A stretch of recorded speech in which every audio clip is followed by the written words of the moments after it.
Hello, everyone out there. This is Andrew Berman coming to you from NMP and Mortgage News Network. So excited to bring you today's guest, the legendary Glenn Stearns, who has just been a hero for the mortgage business, and as everyone knows out there, a hero to wholesale. We're going to bring Glenn in here. All right, Glenn. Hey, there he is. How are you? Wonderful, wonderful. So, if you haven't heard, Glenn is launching a new mortgage company, which, Glenn, timing. This is like, some could say that this would be like the worst time actually to launch a mortgage company. I think a lot of people would say actually it's probably one of the best times to launch a mortgage company. And especially with the perspective that you guys are going to be launching, and the unique approach. And we're going to talk a little bit about the mortgage company. But first off, I want to start off with your history, because here we're coming from. We're out there trying to be a bright light when so many are facing so much darkness. And listen, you've been through some really, really hard times in your life, both professionally and personally. So, I mean, no one better than yourself actually to look to for some guidance and inspiration. So, I want to start off and say, actually, if there's actually any kind of, message that you could say out there, just to kind of put some hope and put some perspective in through these temporary times that we're going through, things that you're saying out there, just to kind of kick us off here. Sure. Well, I'll give you a little background. How's that to kind of lead up to what you're asking about? I was born to alcoholic parents. I had a child when I was 14 years old. It was not that easy of an upbringing. A lot was going on. When I ended up getting into the mortgage business, the world was hard, and I was on my own. I came out from Maryland to California, slept on the floor in a 1-bedroom apartment with 5 guys. It was tough. But growing through all that and getting into a place where I got into the mortgage business, I found those problems at the time I thought were big problems. Well, I ended up getting cancer, and I realized what real problems were. So that's about the time I exited the mortgage business, about 6 years ago. And when you have that to look back on, and you see that you made it through some parents that were really decent parents that just were a little lost in their way. And my dad's a great guy. He's come all the way through it. He hasn't drank since 1982. Wow. When you look at the fact that, I'm alive, I made it through the cancer. I wasn't sure about that one. All of this other stuff are just problem solving things, right? They're not that hard. I mean, they are for every human being right now. Almost everybody's locked away, and they can't, really get out of their homes, and they're not working, and everyone's going through that same stress. But in the mortgage business, it's really big on a lot of people with these big swings with, all the issues going on, whether it's servicing or whether it's cash issues and capital calls and all the other kind of things that are going on. But they're just problem solving things. We get through them if we realize that we communicate to people, then we can figure it out. And so I've always looked at it that way. And I've been talking to a lot of people out there that have had some issues. Again, they're not real problems. Problems are your health, right? But they're just trying to figure out how to solve an issue. So, yeah. Well, and and I can appreciate that the issues between problems. I love that. I mean, there's a very big difference between issues and problems. So Scott Martin just popped in to say hello. I know you probably remember from the Stearns lending days. So let's talk about 2008. You went through some issues. Those weren't, as you said, problems. Cancer. talk about actually, because there were some really, really dark times in 2008. Now, I know some people are going through even worse times, actually, as far as the survival of their company. And it's just such an emotional roller coaster because we're having unbelievable months or unbelievable weeks, Right. and then all of a sudden, we don't know actually if we're going to be able to stay in existence. So talk to us a little bit about 2008 and some lessons that you got from 2008, and how we could learn from those lessons in these issues that we're going through today, not problems. Okay. So first off, I don't want to minimize today's issues, right? I mean, they're hard, and they become problems when we lose our jobs and then we can't feed our family. So they're big time issues right now. In 2008, I can, actually it was late 2007 when, I had class action lawsuits. I had $100 million of buyback loans. I had the Department of Corporations wanted me to re-audit 5,000 loans and pay back per diem interest and all these other things. I mean, it just kept going, right? Everywhere you went, I lost 85% of our revenue. It was just dark wherever you looked. And the amount of loans that were unsellable out there that I just had on my books and I couldn't sell them anywhere. Kind of like people that got caught today with all these non-QM loans.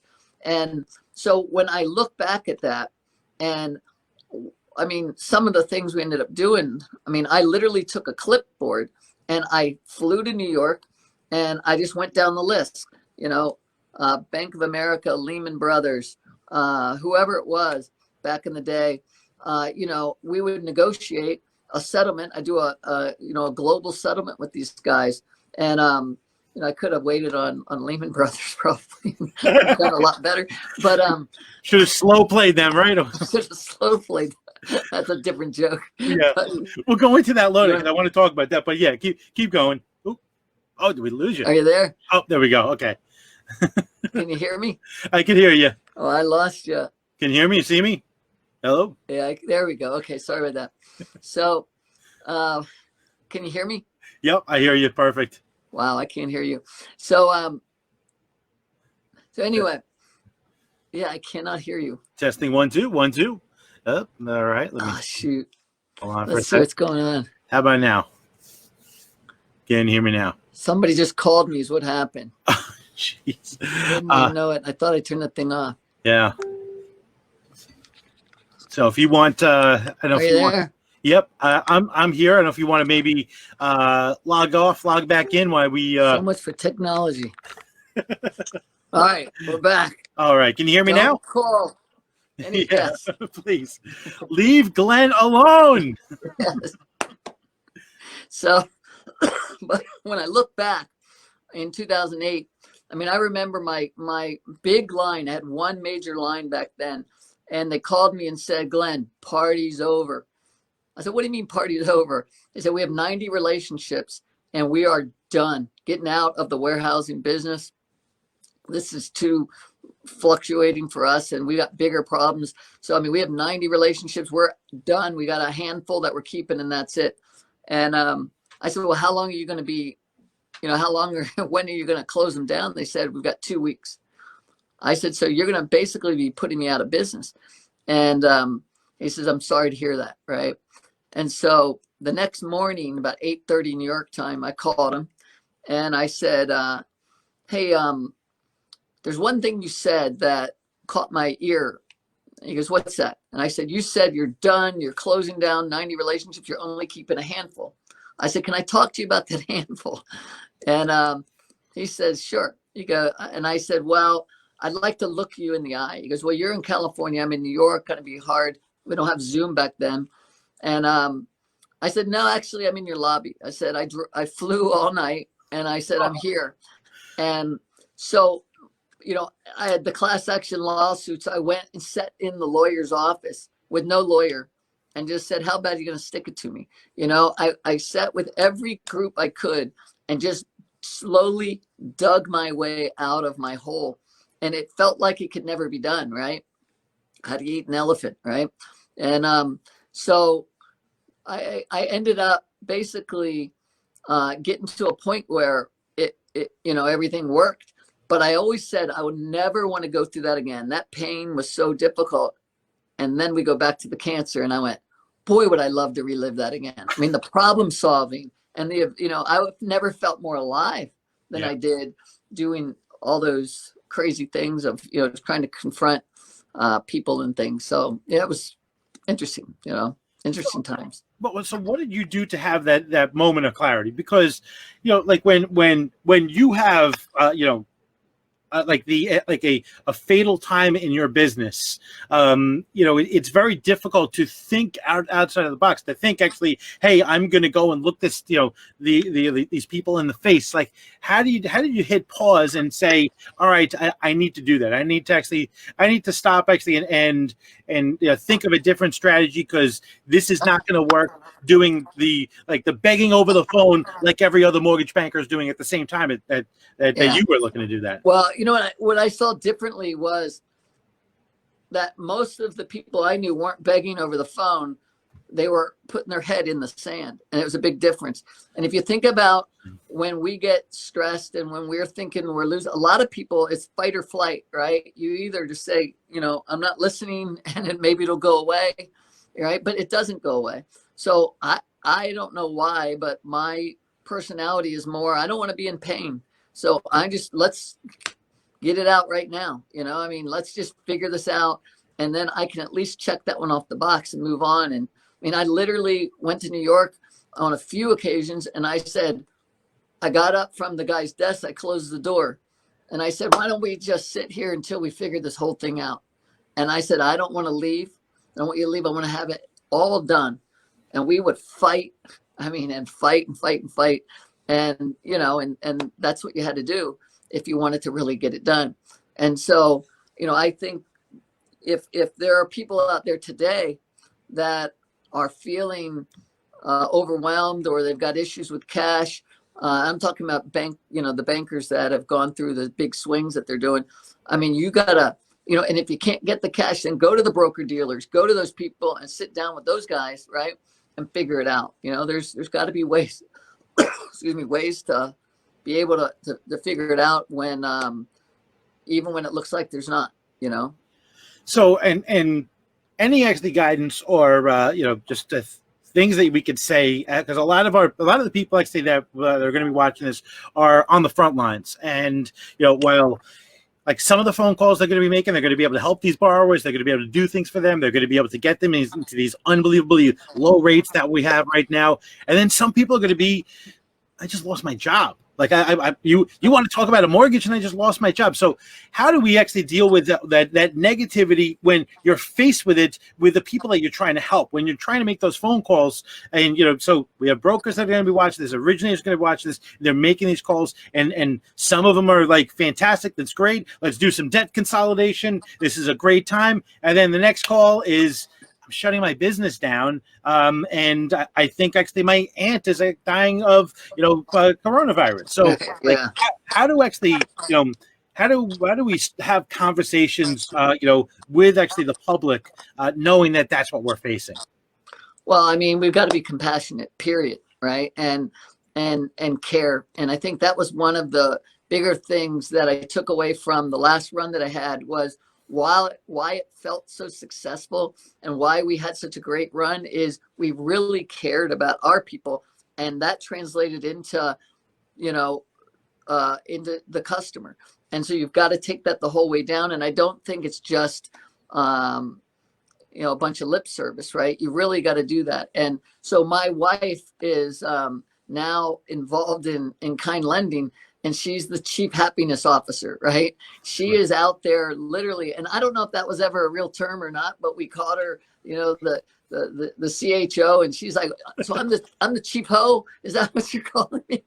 And so she's but the point is, it's about making people feel good. It's about having people really, when you spend that much time in an office together, you want to be happy, you want to feel good. And if that can relate all the way down to a customer, that when we have people that are going through terrible times, they've lost their job, terrible times because of all the problems with this virus, that we need to be relatable. We need to make sure that people understand that, that every single person, it's all relative to them, right? It doesn't matter how many zeros you have on there. That problem they have feels just as big as, your problem or somebody else's problem.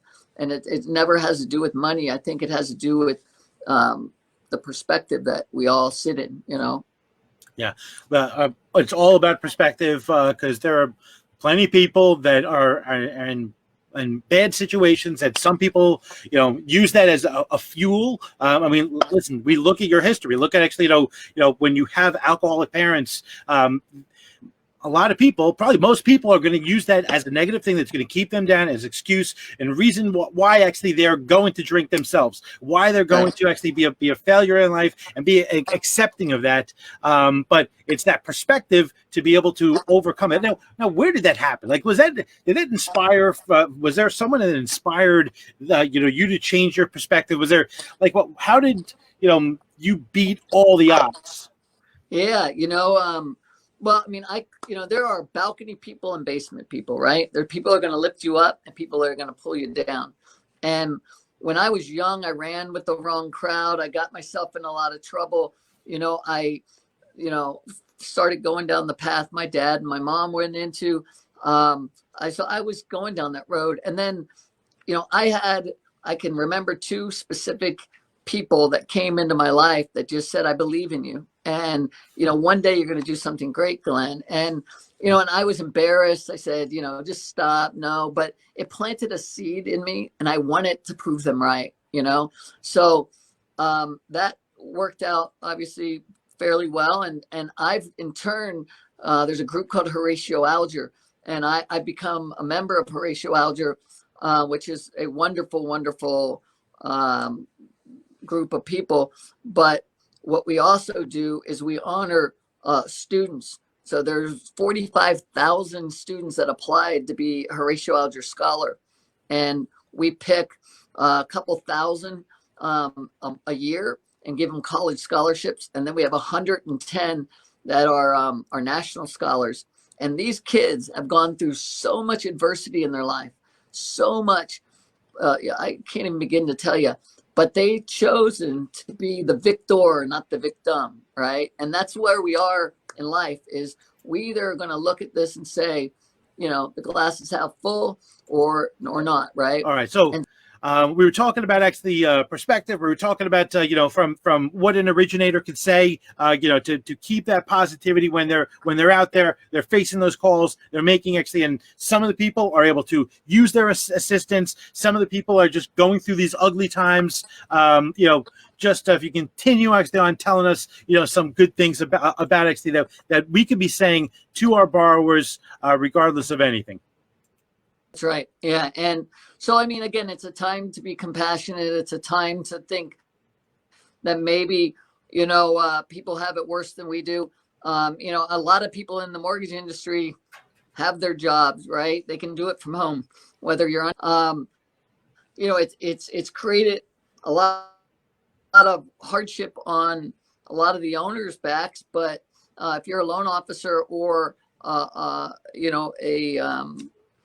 an operational person, you're out there usually right now, you're still very, very busy. And so we just got to look at each individual system and a person and wonder what we can do to help, and I think that was what I was getting to with our company, which is, we kind of based a lot on compassion and it matters. Speaking of, by the way, how is the Underdog Barbecue place doing? If you can hear me. Yep, I can hear you. Okay, perfect.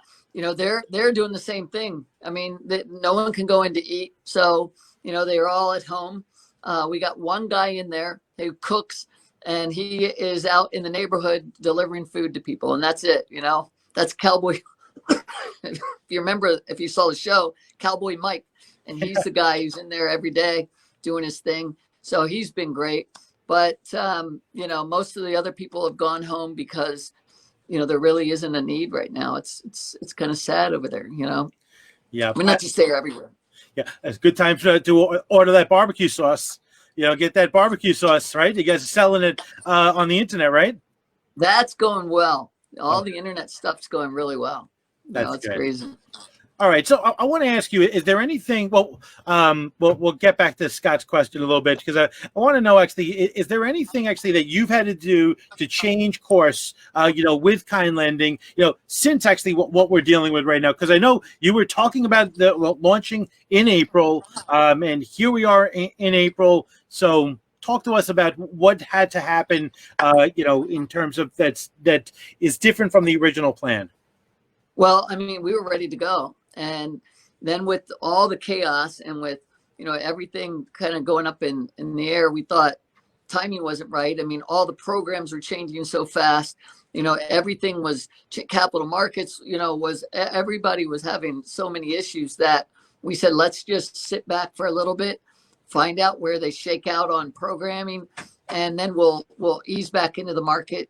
And so I think we're going to end up taking our first loan next week, and we'll just slowly we'll work the bugs out, and then we'll get in, here in May or so, but yeah, no, that last month was a wild ride for the whole industry, and we didn't want to be a part of that. So. Well, I mean, so we're talking actually that you said you were going to be launching in April. You're taking your first loan in April. So in spite of all this stuff going around, you're still actually, you're maintaining course.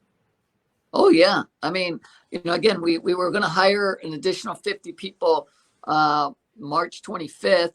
We've held that off, and we'll look at in a few weeks here, but it's still. Everything's up in the air as far as what's happening. So everything's on course as far as I think once we get over this hump with the virus in the next couple of weeks, where there's some confidence back, that I think then we're going to see markets, stabilize a little better, and things are going to be a little more friendlier, I guess, out there, Kinder, maybe kinder. So, yeah, kind of. so that being said, I'm curious. Are you still having talks for hiring people? I mean, are you finding actually that there is a large opportunity for people that are willing to join? Listen, yes, you have been unbelievably successful in this business. You are a man of your word. Actually, you make sure you succeed at everything, but you got to start up in a time actually that the industry is actually just so. Would you say actually that are people being hesitant at all about actually making a move, leaving from a company that they felt actually is been there for a while?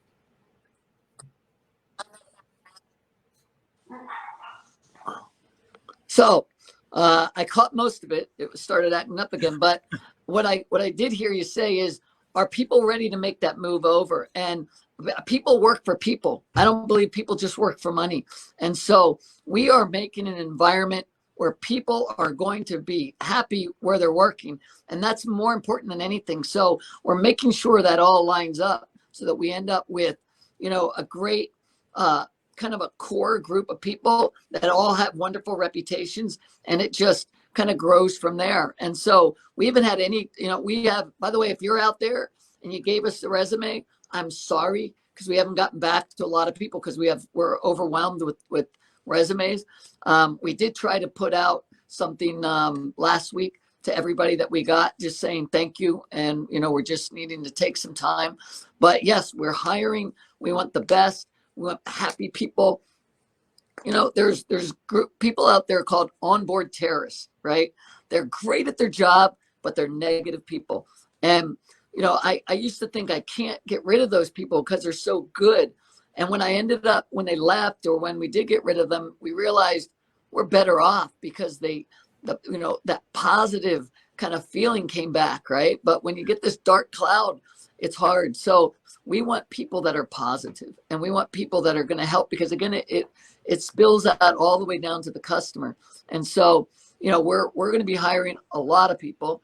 We took down the entire floor of our operation where we used to be in our old headquarters. Took the same floor, got my same office back, the whole thing, and we're going to go back at it.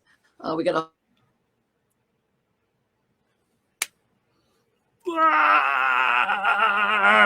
Okay, gonna come back.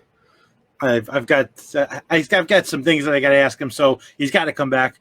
I'm going to continue on promoting next week because I am so excited about next week. I'm excited about Glenn, excited about Kind Landing. They're going to do amazing things. We know it. Glenn doesn't do things in small ways, so it is going to be huge. We're really excited about it. So going back to promoting next week, Christine Beckwith, who launched a coaching platform out of nowhere. She's been actually a coach for her company and the people actually that work for the companies that she's worked for, but she launched her coaching platform just this last year, I guess.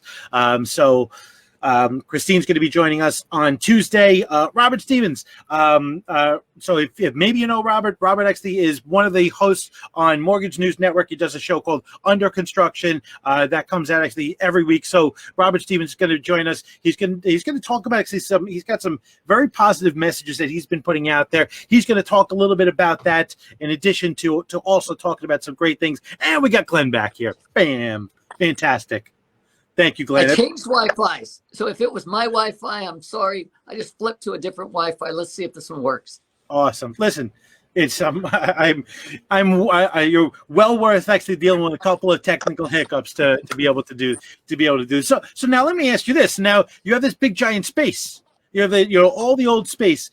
Now, does any of that change? Like, do you need to have all your ops people there, or have you been reevaluating, your real estate that you need to take on? Yes, absolutely.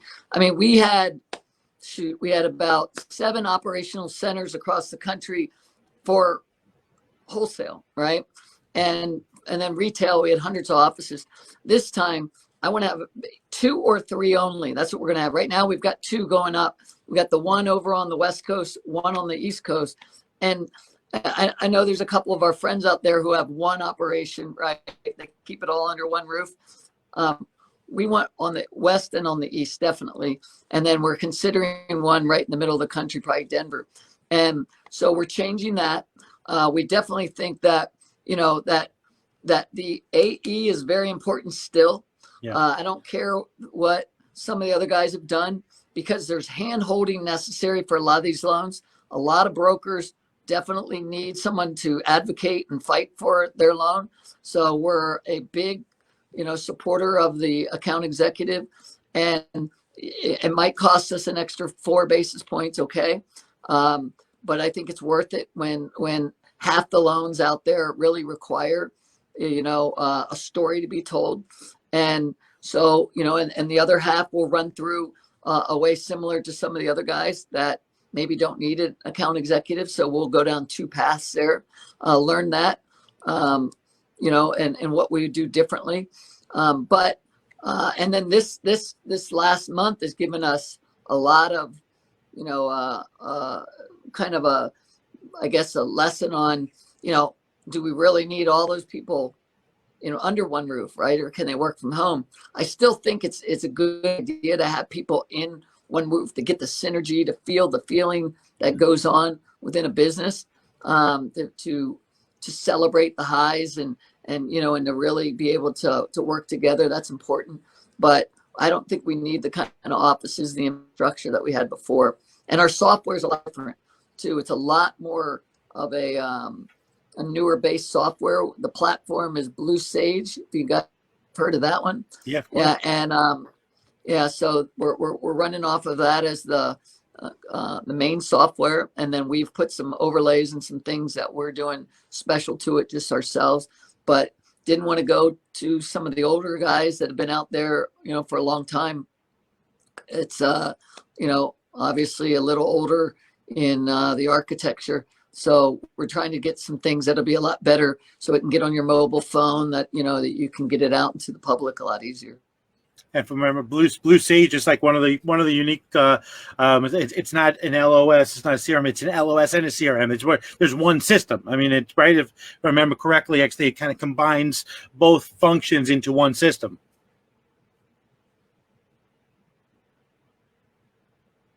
Okay, I think we got him. Glenn, did we lose you again? It's all about grit, man. It's all about grit. My wife Fantastic. said 200 TNT. What was that? We might have to do it over again. I didn't even know what you said. Want to say that one more time? I said we might have to do this whole thing over again here soon. Yeah, yeah. Well, listen, we'll try to muscle through it one more time here. So it says, looks like yeah, I just got a private message. So everyone in the house is turning off their Wi-Fi. So it looks like, it's, I guess actually everyone's in your house. It's got the Netflix streaming, watch Disney Plus. Everyone's shutting everything down, I think. So hopefully we will get that, we'll get you back here. I got Rhett. Love these daily updates and different perspectives from industry leaders. Helps during this fluid time in the business. Man, I agree with you 100%. Oh, there we go. Wow. 2 Glens are better than 1. We're going to say goodbye to old Glenn here. And fantastic. Is this a different phone, or is this, you seem to be working good here? I don't know what's going on. If I run the company like this is run, please don't send any loans then, okay? Well, so let's be clear about this. And this is one thing actually that you've said, and I know about you is you are not the expert. You hire the experts. Actually good talent, and actually how to hire good talent and find the right people. Absolutely, and that's what it's all about. I don't know much about Wi-Fi other than I'm on the Wi-Fi, and I don't know why it's going out. I don't know if it's me or what's happening, but you're right. I wish I had an IT guy here at the house. I'd keep him 6 feet away, but I'd tell him to figure out the damn Wi-Fi. Yeah. So listen, I want to talk a little bit more about finding the right people and finding experts, but people where you can't be everything. Because listen, I've gone to a lot of different mortgage banking operations where the person actually who's at the helm is looking at every file, making marketing decisions, and deciding actually if they really need 2-ply toilet paper or if they can go to 1-ply toilet paper. So talk to us a little bit about your concept of not being the expert, and finding right people to do the job for you. Yeah, well, I mean, it's simple. I mean, I want people.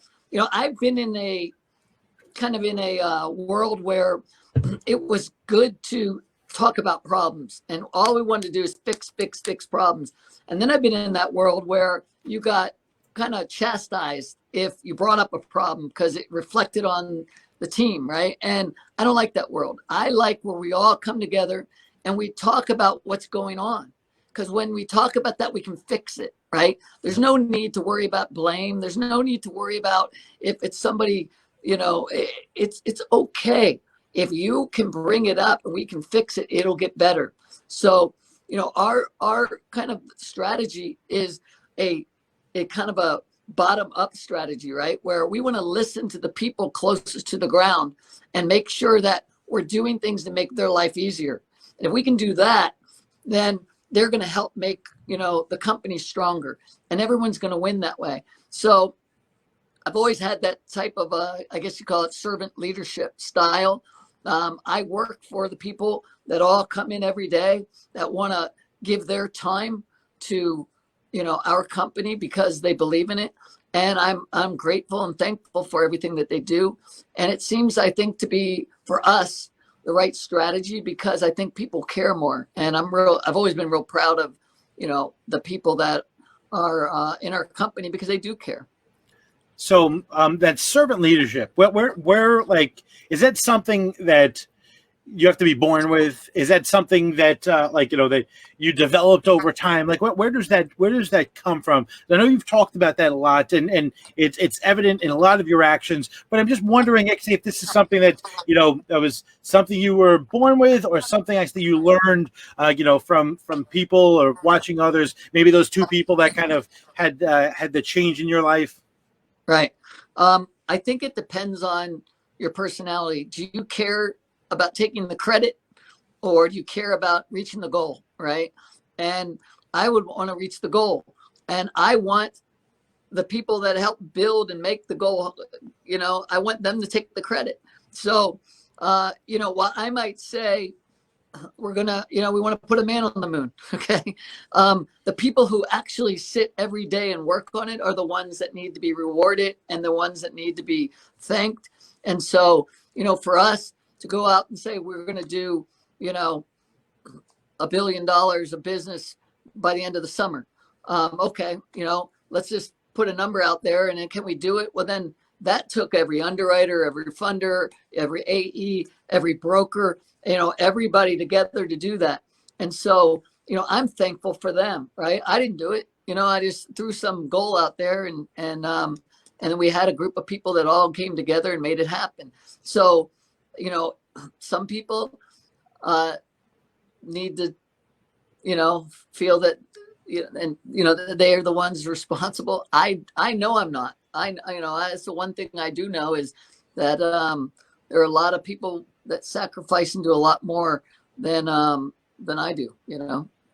Servant leadership. Be willing to be the kind of the person that supports the people that should be taking the credit for it. That's great. That's wonderful. And we lost Glenn again. All right. I think that's it. I think maybe he'll come back and to say goodbye at least. That would be great. But okay, he's coming back. There we go. We're gonna bring him back in 5, 4, 3, 2. Oh, there he goes. Okay, fantastic. All right. Hey Glenn, we're gonna wrap this up here. I'm glad you made it back here, so thank you so much. But any just kind of parting words, just something like you could share with us, before we shut down the broadcast here today. Yeah, it's tough times out there for a lot of people. To your point, we got to be compassionate.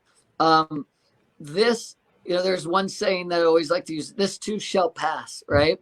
And so it's going to pass, and I hope we can either look at this as, this is going to be the best race we've ever seen in our life, right? So you better just, reap it while you can right now, if you can, right? And if you can't, communicate, and talk it out. No matter what you do in life, it's all going to be fine if you can be a person that can speak what's going on. If you hide, nobody knows your problems and no one's able to help you. If you're able to communicate, even though it feels weak because maybe there's an issue, it's not. Okay, you're stronger, in my opinion, when you're able to talk about issues that you need help with. Okay, and so we're in weird times right now. So we should all be able to sit back and look at what's going on with some humility, with some feeling of being grateful that we're in a business that provides us to have such a wonderful living. And we need to just realize that, things are going to change. And then we might go through a drought and go, wow, I wish I was back in these days again. So, it's all, be careful what you wish for kind of thing, Yeah, wonderful. Great message. Thank you so much for joining us. We really appreciate it, Glenn. Hey, sorry again for all the drops, but nice talking to you, Andrew. No worries. Well, love having you on camera here. So thank you so much. All right. Again, everyone, thank you for joining us for another Mortgage Leadership Outlook. We really, really appreciate you joining us for these that we do every day, 4 o'clock, Monday through Thursday. Again, next week, Dave Luna, Christine Beckwith, Robert Stevens, then Dave Schroeder, the head of third-party originations over at Caliber. He's going to be joining us on Thursday next week. So thank you so much, everyone. Stay safe out there, and we will see you next week.